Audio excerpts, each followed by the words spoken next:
अस्सलामुअलैकुम वरहमतुल्लाहि वबरकातुहू। Welcome to Iqra Huffaz boys college. Student video lecture number 21। आज की क्लास के अंदर हम पढ़ेंगे एयर पोल्यूशन। स्टूडेंट जैसे कि हम जानते हैं कि chapter number 13 man and his environment हमारा चैप्टर चल रहा था। इसके अंदर हमारा टॉपिक है आज के पोल्यूशन, और इसमें हम मेजर टॉपिक जो पढ़ेंगे पोल्यूशन के अंदर वो पढ़ेंगे एयर पोल्यूशन। अब स्टार्ट करते हैं हम इस लेक्चर। सबसे पहले तो हम ये देखेंगे पोल्यूशन क्या चीज है। तो pollution is an undesirable change in a physical या केमिकल या biological characters of air, water, land etcetera that many harmful affect human life और दैट ऑफ डिजायरेबल स्पीसीज। इसमें देखेंगे कोई भी इन्वायरमेंट में अनडिजायरेबल कंडीशंस हो जाए, चाहे इन्वायरमेंट में एयर है वो अनडिजायरेबल स्टेट में आ जाए। जैसे आप जानते हैं कि एयर के अंदर नाइट्रोजन ऑक्सीजन मौजूद है लेकिन कोई और सी दूसरी गैस आ जाए तो अनडिजायरेबल इन्वायरमेंट प्रोड्यूस हो गया। वाटर एक इन्वायरमेंट का फैक्टर है लेकिन वाटर के अंदर कुछ ऐसी इंप्योरिटीज आ जाएं या ऐसे पार्टिकल्स आ जाएं जो कि वाटर को हार्मफुल कर दें तो इस कंडीशंस को हम क्या कहेंगे, अनडिजायरेबल चेंज। लैंड्स के अंदर जो है वो क्रॉप ग्रो होती है और लैंड की अगर ऐसी कंडीशन हो जाए जिसमें क्रॉप ग्रो आसानी से ना हो तो ये अनडिजायरेबल कंडीशंस हो गई लैंड्स की। अब ये तमाम अनडिजायरेबल कंडीशंस वाटर की हो, लैंड की हो, एयर की हो, सॉइल की हो, जिसकी वजह से ह्यूमन लाइफ हार्मफुल हो जाए और इफेक्ट हो, तो इस कंडीशंस को, इस फिनोमिना को हम क्या कहते हैं स्टूडेंट्स, पोल्यूशंस कहते हैं। इसमें हम बात करते हैं टाइप्स ऑफ पोल्यूशंस कितनी होती है। आपके कोर्स के अंदर टू टाइप्स ऑफ पोल्यूशंस हैं। मटेरियल पोल्यूशंस जिसमें हम सॉइल पोल्यूशन है, air pollution, water pollution, land pollutions. अब हमें तो फर्दर सबकी डिस्कशंस करनी है लेकिन आज की क्लास जो हमारी है वो है एयर पोल्यूशंस के हवाले से। लेकिन आपको ये ध्यान में रखना है कि मटेरियल पोल्यूशंस की कितनी टाइप्स हैं, soil pollution, air pollution, water pollution और लैंड पोल्यूशन। अब नॉन मटेरियल पोल्यूशन जो कि मटेरियल से लिंक नहीं करते वो कौन सी होती है, रेडिएशन पोल्यूशन, नॉइस पोल्यूशन, क्योंकि इसके अंदर तो पार्टिकल्स तो मौजूद नहीं है। पार्टिकल्स जिसके अंदर मौजूद होंगे वो मटेरियल पोल्यूशंस कहलाएंगे, जिसमें नॉन पार्टिकल जैसे कि अल्फा, बीटा, गामा रेस की पोल्यूशन हो जाती है, साउंड वेव्स की पोल्यूशन हो जाती है, जिसे हम कहते हैं नॉन मटेरियल पोल्यूशन। तो स्टूडेंट्स अब हम टॉपिक को डिस्कस करते हैं। जो आज की क्लास का जो हमारा मेजर टॉपिक है वो है एयर पोल्यूशन, और आपकी कोर्स बुक्स के अंदर जो डिटेल में जो पोल्यूशन डिस्कस हुआ हुआ है वो हुआ हुआ है एयर पोल्यूशन। अब एयर पोल्यूशन क्या चीज है? एयर पोल्यूशन हम उसे कहते हैं कि कोई सी पोल्यूटेंट, पहले तो पोल्यूटेंट की टर्मिनोलॉजी आपको ध्यान में रखनी है। पोल्यूटेंट एक ऐसा केमिकल एजेंट हो या एक ऐसा बायोलॉजिकल सब्सटेंस भी हो सकता है, ठीक है, बायोलॉजिकल मॉलिक्यूल्स भी हो सकता है जो कि एयर के अंदर अनडिजायरेबल इफेक्ट प्रोड्यूस करे, ठीक है। कोई भी ऐसे पोल्यूटेंट, एयर पोल्यूटेंट्स की बात कर रहा हूं तो एयर पोल्यूटेंट्स गैसेस भी हो सकते हैं, पार्टिकल्स भी हो सकते हैं, बायोलॉजिकल मॉलिक्यूल्स भी हो सकते हैं।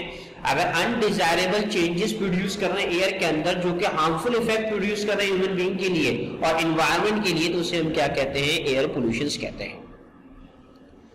अब बात करते हैं कि एयर पोल्यूशंस की टाइप्स कितनी है, टाइप्स ऑफ एयर पोल्यूटेंट। जैसे मैंने आपको कहा था कि पोल्यूटेंट्स किसे कहते हैं कि कोई भी ऐसा एजेंट हो या बायोलॉजिकल मॉलिक्यूल्स हो या केमिकल सब्सटेंस हो जो कि अनडिजायरेबल चेंजेस प्रोड्यूस कर रहा हो एयर के अंदर, तो उसे हम क्या कहेंगे, एयर पोल्यूटेंट।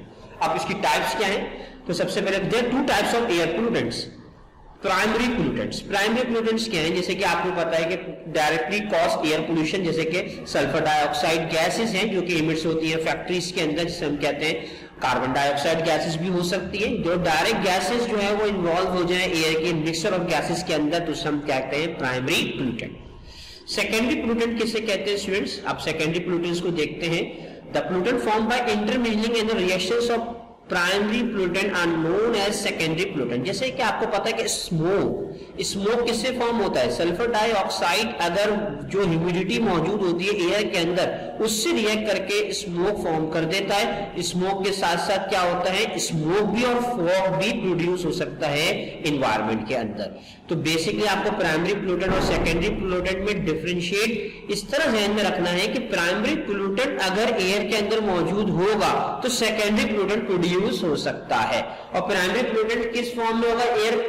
अगर एयर पोल्यूटेंट्स के बिहाफ के ऊपर बात करें तो ये गैसेस फॉर्म में होंगी। सल्फर डाइऑक्साइड गैस में हो सकती है, नाइट्रोजन डाइऑक्साइड गैस में हो सकती है, कार्बन डाइऑक्साइड गैसेस में हो सकती है। अब हम बात करते हैं नेक्स्ट के एतबार से एयर पोल्यूशन में हम बात करते हैं कॉजेस क्या है, क्या होता है एयर पोल्यूशन से। एयर के अंदर कौन सी ऐसे पोल्यूटेंट आ जाते हैं जिसकी वजह से एयर जो है, क्योंकि एनवायरमेंट का एक फैक्टर मौजूद है, कौन सा फैक्टर? ए बायोटिक फैक्टर मौजूद है। एनवायरमेंट का बायोटिक फैक्टर क्या है? एयर है। अब इसके अंदर अगर कोई सा भी ऐसा पोल्यूटेंट आ जाए जो कि एयर को अनडिजायरेबल कर रहा है, जो अनडिजायरेबल के होने की वजह से ह्यूमन हेल्थ और एनवायरमेंट जो हो रही है वो हार्मफुल इफेक्ट जो है उनके अंदर आ रहा है, तो उसकी कॉजेस को हम अभी क्लास में डिस्कस करते हैं। Burning of fossil fuel, causes क्या हो रही है? आपने फॉसिल फ्यूल्स क्या है? मीथेन गैस को जला रहे हैं, घर के अंदर चूल्हा जला रहे हैं, उसके नतीजे में जो गैस प्रोड्यूस हो रही है कार्बन डाइऑक्साइड गैस है। आप सब जानते हैं कि जब भी हाइड्रोकार्बन्स बर्न्स होते हैं, हाइड्रोकार्बन्स किस फॉर्म में हो सकते हैं? कोल की सूरत में होते हैं, पेट्रोल की सूरत में हो सकते हैं, डीजल की सूरत के अंदर हो सकते हैं, गैस की सूरत में हो सकते हैं। तो कंबशन रिएक्शंस में क्या प्रोड्यूस होती है? Carbon dioxide. ये कार्बन डाइऑक्साइड क्या होती है? पोल्यूटेंट एक्ट करती है। जब ये एयर के अंदर शामिल हो जाती है तो कॉज कर देती है एयर पोल्यूशन। Second, automobiles. उसमें आप जानते हैं कि ऑटोमोबाइल्स के धुआं, जब धुआं निकलता है तो वो भी क्या कंबस्ट होता है, पेट्रोल कंबस्ट हो रहा होता है इंजन के अंदर। जब कंबस्ट होगा पेट्रोल तो उसके नतीजे में भी क्या रिलीज होगी? Carbon dioxide, nitrogen dioxide. तो इसके नतीजे के अंदर प्रॉब्लम क्या हो सकती है कि एयर क्या पोल्यूटेड हो सकती है, क्योंकि पोल्यूटेंट किस फॉर्म में आ रहे हैं ऑटोमोबाइल से? कार्बन डाइऑक्साइड, नाइट्रोजन डाइऑक्साइड की सूरत में, और एयर के अंदर अनडिजायरेबल चेंजेस आ जाएंगी जिसकी वजह से हार्मफुल इफेक्ट प्रोड्यूस हो जाएगा एनवायरमेंट के अंदर। Third one, agriculture activity. Students पता है कि एग्रीकल्चर एक्टिविटीज के अंदर क्या प्रॉब्लम है? अगर एग्रीकल्चर एक्टिविटीज को अगर हम देखते हैं तो एग्रीकल्चर डिफरेंट टाइप्स ऑफ हम जो फर्टिलाइजर यूज करते हैं, ये फर्टिलाइजर्स करते क्या है?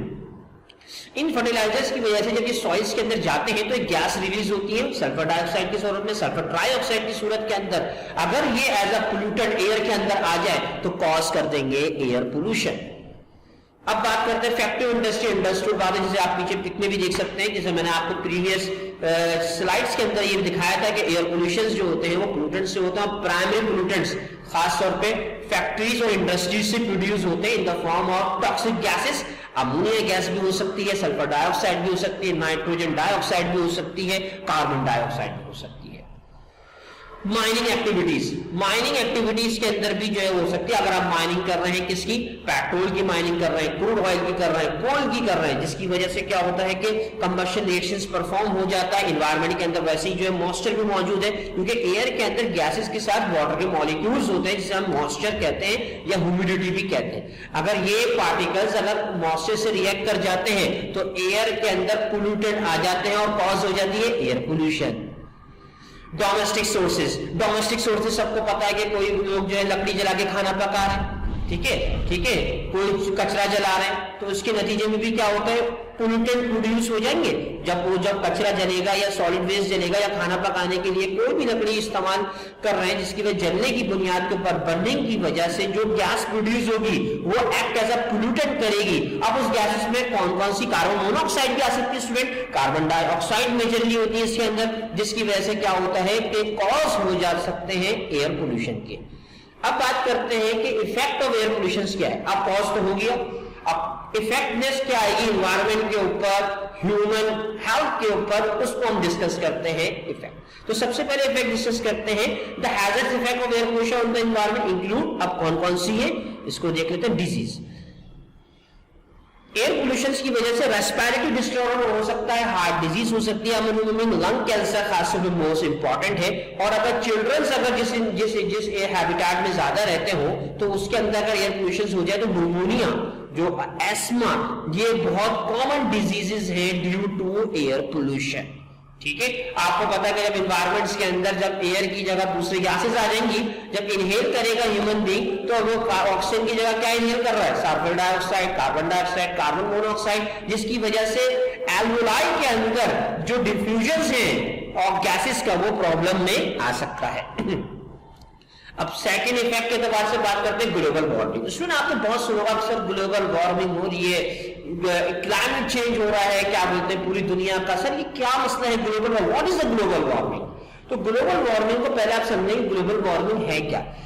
अगर अर्थ का टेम्परेचर इंक्रीज होना शुरू हो जाए, इस कंडीशंस को क्या कहते हैं? हम ग्लोबल वार्मिंग कहते हैं। सर अर्थ का टेम्परेचर किस तरह इंक्रीज हो रहा है? आप इस पिक से देखें, आपको पता है कि सनलाइट जो है वो इमिट करती है अल्ट्रावायलेट रेज जो कि स्ट्राइक हो रही है अर्थ सरफेस के ऊपर, राइट। अगर अल्ट्रावायलेट रेज राइज हो रही है, ये इमिट हो गई और यहां से क्या स्ट्राइक हो रही है अर्थ की सरफेस के ऊपर और फिर दोबारा क्या होती है, रिबाउंड हो रही है, रिबैक हो रही है। अगर ये रिबैक प्रॉपर ना हो और दोबारा जो है ये अर्थ के अंदर दोबारा स्ट्राइक कर जाए, यानी कि इमिट हुई सनलाइट अर्थ के ऊपर स्ट्राइक होकर दोबारा वापस चली जाती है, अगर ये दोबारा वापस ना जाए उस इफेक्ट को क्या कहते हैं, ग्लोबल वार्मिंग कहते हैं। अब आप ये सुने ग्लोबल वार्मिंग के मेन कॉजेस क्या है, कौन सा ऐसा पोल्यूटेंट है एटमॉस्फेयर के अंदर जिसकी वजह से ग्लोबल वार्मिंग कॉज हो रही है। मेजर जो पोल्यूटेंट होता है वो होता है कार्बन डाइऑक्साइड। अगर इंक्रीज कार्बन डाइऑक्साइड की कंसेंट्रेशंस बढ़ जाए एटमॉस्फेयर के अंदर तो होगा क्या कि जो अल्ट्रावायलेट रेज इमिट हो रही है सन के से और जो स्ट्राइक करने के बाद अर्थ से रिबाउंड नहीं होंगी बल्कि रिबैक हो जाएंगी, दोबारा सरफेस के ऊपर एक्ट कर जाएंगी, जिसकी वजह से क्या होगा, increase the temperature of biosphere. अब इस वजह से होगा क्या, जब आपको पता है कि जब टेम्परेचर इंक्रीज हो जाए अर्थ सरफेस का, बायोस्फीयर का, जितने भी हमारे ग्लेशियर्स हैं वो मेल्ट होना नहीं शुरू हो जाएंगे, जिसकी वजह अगर वो मेल्ट हो गए तो फ्लडिंग कॉज हो सकती है। तो global warming major environmental changes कर सकता है, अनडिजायरेबल इफेक्ट प्रोड्यूस कर सकता है हमारे इन्वायरमेंट के अंदर। जब भी हम ये कहते हैं कि मिनिमम कार्बन डाइऑक्साइड जो है क्या बोलते हैं एटमॉस्फेयर के अंदर होनी चाहिए और उसके नतीजे में हम बहुत सारी प्लांटिंग करते हैं ताकि कार्बन डाइऑक्साइड गैसेस रिड्यूस हो जाए एटमॉस्फेयर से और ग्लोबल वार्मिंग ना हो सके, क्योंकि ग्लोबल वार्मिंग से क्लाइमेटिक चेंज भी हो सकता है। सिर्फ मौसम जो सिर्फ सर्दी और गर्मी रहेगी सिर्फ, ठीक है, और गर्मी के महीने ज्यादा हो जाएंगे, सर्दी के महीने कम हो जाएंगे। तो ये चीजें भी जहन में रखनी होगी कि हमें कि ग्लोबल वार्मिंग भी ह्यूमन अफेक्ट कर सकती, ह्यूमन की जो है वो एक्टिविटी के ऊपर इफेक्ट कर सकता है। अगर ह्यूमन का अगर टेम्परेचर को ज्यादा बर्दाश्त ना कर पाए तो ये भी प्रॉब्लम है। तो ग्लोबल वार्मिंग भी जो है वो कॉज इफेक्ट करती है। अगर इफेक्ट तो हम इसको डिस्कस करते हैं एयर पोल्यूशन के। अब बात करते हैं next effect acid rain. Sir ये क्या लिख दिया आपने, तेजाब की रेन। तो एसिड रेन किसे कहते हैं, आपने बचपन में सुना होगा कि अम्मी कहती हैं कि सर जो क्या बोलते हैं कि पहली बारिश में मौसम की नहीं नहाओ क्योंकि इसमें बड़े जरासीम होते हैं। बेसिकली आप इसका कॉन्सेप्ट देख लें, एसिड रेन क्या होती है। अगर इन्वायरमेंट के अंदर सल्फर डाइऑक्साइड और नाइट्रोजन डाइऑक्साइड के गैसेस के मॉलिक्यूल्स बहुत ज्यादा हैं और आपको पता है कि सल्फर डाइऑक्साइड जब वाटर के साथ रिएक्ट करेगा तो सल्फरस एसिड बना देगा, नाइट्रोजन डाइऑक्साइड अगर वाटर के साथ अगर रिएक्ट करेगा तो निट्रस एसिड बना देगा। ये बेसिकली क्या होते हैं कि जब वाटर के मॉलिक्यूल जो रेन की सूरत के अंदर है, जब ये इन गैसेस मॉलिक्यूल के साथ जब रिएक्ट करते हैं तो एसिड प्रोड्यूस करते हैं, जिसे हम क्या कहते हैं, एसिड रेन कहते हैं। इस एसिड रेन्स का देखिए, ये आपने देखा कि एसिड रेन्स के सामने मैंने डायग्राम भी बना दी कि फैक्ट्री से sulphur dioxide, nitrogen dioxide, carbon dioxide release हो रहे हैं। अब ये क्या हो रहा है कि जैसी बारिश हुई ये वाटर के मॉलिक्यूल इन गैसेस के साथ रिएक्ट करके carbon dioxide, carbonic acid, nitrogen dioxide, nitrous acid, sulphur dioxide, sulphurous acid form कर रहा है। इसके नतीजे के अंदर जो हमारी बिल्डिंग का जो कलर है वो कलर उतरना शुरू कर देगा, क्योंकि एसिड तो कार्बोनेट कंपाउंड को तो डिसॉल्व कर देता है, ठीक है, रिएक्ट कर जाता है। तो आपने देखा होगा कि अक्सर जब बारिशें होती है तो पेंट निकलना शुरू हो जाता है। वो वजह क्या होती है, वो ड्यू टू एसिड रेन की वजह से होती है। इससे मुराद ये नहीं कि आपने थका हुआ पेंट लगाया हुआ है, इससे मुराद अगर आपने अच्छी क्वालिटी का पेंट भी लगाया है, अगर एनवायरमेंट में एसिड रेन प्रोड्यूस हो रही है तो आपका पेंट खराब होना जो है वो लाजमी होगा, क्योंकि वजह ये कि एसिड रेन क्या करता है, एसिड रेन के अंदर जो कंपोजिशन है वो क्या है, एसिडिक जो नेचर होगी इसकी, जिसकी वजह से क्या होगा कि वो कार्बोनेट, क्योंकि पेंट्स के कंपाउंड्स क्या होते हैं, कार्बोनेट्स कंपाउंड होते हैं, वो डिसॉल्व कर देगा। नेक्स्ट इफेक्ट है ओजोन डेप्लीशन। सर ये ओजोन को आज तक हमें जिंदगी में समझ में नहीं आया कि ओजोन क्या चीज है। इसमें जैसे कि आप जानते हैं कि बायोस्फीयर क्या होता है, अर्थ की सरफेस को हम बायोस्फीयर कहते हैं। बायोस्फीयर से आगे जाएंगे, ऊपर की तरफ जाएंगे तो एटमॉस्फेयर। सर एटमॉस्फेयर से आगे कौन सी लेयर आती है, स्ट्रेटोस्फीयर आती है। अब स्ट्रेटोस्फीयर के ऊपर हमारे पास क्या होती है, ओजोन एक लेयर मौजूद होती है। ओजोन लेयर का काम क्या होता है, जो कि हार्मफुल इफेक्ट, जो हार्मफुल रेस जो सन से जो इमिट हो रही है उसको प्रोटेक्ट करना, ताकि ये अर्थ की तरफ ना जाएं। अगर अर्थ की तरफ चले जाएं तो जब अर्थ के अंदर जितनी भी ह्यूमन लाइव्स होंगी, जितने भी लिविंग ऑर्गेनिजम्स होंगे, तो वो उस रेस को उस रेस से इफेक्ट हो सकते हैं। तो ओजोन अल्लाह ताला ने एक ऐसी चादर स्ट्रेटोस्फीयर में बिछाई दी है ताकि जो हार्मफुल इमिट हो रही है रेस सन की, उनसे प्रोटेक्ट कर सके। अब हम बात करते हैं कि सर ये ओजोन लेयर क्या है। ओजोन का फॉर्मूला होता है O3, जैसे कि आपके सामने यहां पे मेरे डायग्राम में लिखा O3 ओजोन का फॉर्मूला होता है। अगर एनवायरनमेंट के अंदर क्लोरोफ्लोरोकार्बन बहुत ज्यादा हो जाए, सर ये क्लोरोफ्लोरोकार्बन आएंगे कहां से? आप जितने भी व्हीकल इस्तेमाल करते हैं, फ्रिज इस्तेमाल करते हैं, परफ्यूम इस्तेमाल करते हैं, इसके नतीजे के अंदर क्लोरोफ्लोरो मॉलिक्यूल्स प्रोड्यूस हो जाते हैं एनवायरनमेंट के अंदर। अगर ये क्लोरोफ्लोरोकार्बन मॉलिक्यूल जो है इतने हो जाएं कि ये स्ट्रेटोस्फीयर में जाके पहुंच जाए, यानी कि एटमॉस्फेयर में आपने इतनी ऐसी एक्टिविटी करी, बायोस्फीयर में ऐसी एक्टिविटी करी कि एटमॉस्फेयर में क्लोरोफ्लोरोकार्बन इतने हद तक पैदा हो गए कि ये स्ट्रेटोस्फीयर तक जा पहुंचे। और स्ट्रेटोस्फीयर में क्या मौजूद है? ओजोन लेयर मौजूद है। जैसे ही सनलाइट जो है वो स्ट्राइक होती है, ठीक है, अल्ट्रावायलेट रेड, तो अल्ट्रावायलेट रेड क्या करेंगे कि क्लोरोफ्लोरोकार्बन्स को डिसोशिएट कर देंगे, और डिसोशिएट होने की वजह से क्लोरीन का एक आयन, जिसे मैंने आपके शो आयन, ये अलग हो जाएगा क्लोरोफ्लोरोकार्बन, क्योंकि आप देख रहे हैं कि क्लोरोफ्लोरोकार्बन में 3 क्लोरीन के एटम है, एक फ्लोरीन का एटम है और एक कार्बन का एटम है। ये जो एक क्लोरीन का एटम जो रिलीज हुआ है ड्यू टू अल्ट्रावायलेट रेडिएशंस की वजह से, जिसने ब्रेक किया है क्लोरोफ्लोरोकार्बन मॉलिक्यूल को, तो क्लोरीन का मॉलिक्यूल जो फ्री क्लोरीन है, जिसे हम फ्री रेडिकल्स भी कह सकते हैं, ये अटैक करेगा ओजोन के मॉलिक्यूल के ऊपर और ओजोन को कन्वर्ट कर देगा ऑक्सीजन मॉलिक्यूल्स के अंदर और खुद बना देगा क्लोरीन मोनोऑक्साइड फॉर्म कर देगा।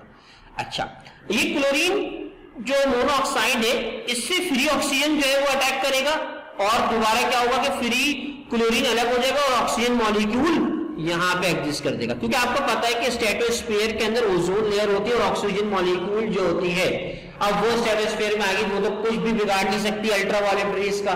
तो इस तरह क्या हो रहा है कि ओजोन लेयर की डेप्लेशन हो रही है, ओजोन लेयर की जो झिल्ली है स्ट्रेटोस्फीयर में वो अब कम होना शुरू हो जाए, या कहीं से जो पार्शली क्या हो रही है, डिसोशिएट होना शुरू हो जाएगी, जिसकी वजह से क्या होगा कि जो ultraviolet red harmful directly strike कर जाएंगी बायोस्फीयर के ऊपर, अर्थ सरफेस के ऊपर, जिसके नतीजे में स्किन कैंसर कॉज हो सकता है, आइस प्रॉब्लम आ सकती है, क्योंकि अल्ट्रावायलेट हार्मफुल है स्टूडेंट्स लिविंग ऑर्गेनिजम्स के लिए।